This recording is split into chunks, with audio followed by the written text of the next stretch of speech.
this is what you ask for, the purple one. Oh. So you eat the purple one. What's that? Yellow one. The yellow one. You want the yellow one? Because you said the purple one. This one, oh, color purple. Ito. What's that ba? What's that? Yellow one. Yellow one. It's ano kasi?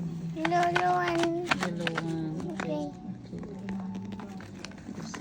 This is a sour cream. And kakain na ulit si For. Second day na ngayon natitikim ng fruit. Kapag pinakain ko siya nung dragon fruit extract. Pero isang ano lang, isang ganito lang.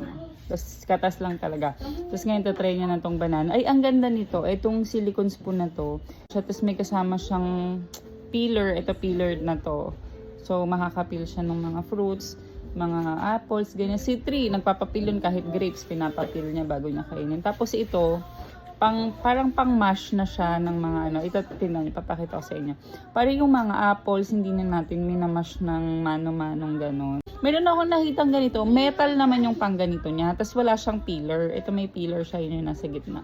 Metal yung ganito. Eh, parang ayoko nun. Parang masyadong delegates sa baby. Kasi 4 months pa lang siya. So, kailangan ko pang ganito yung food niya. Hindi pa niya pwede yung buo. Hindi pa siya pwedeng mag-baby led weaning. So, kailangan ko pang iganto. Ayan o, tignan niyo.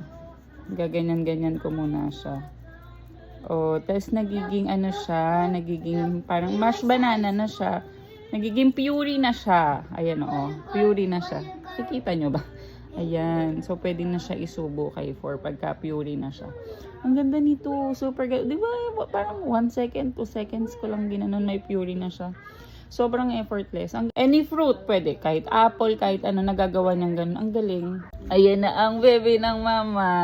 Ay, sobra naman.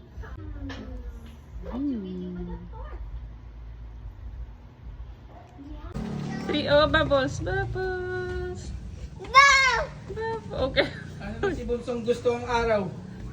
Papaliguan ko na to eh. Uy! Aray! Babat na.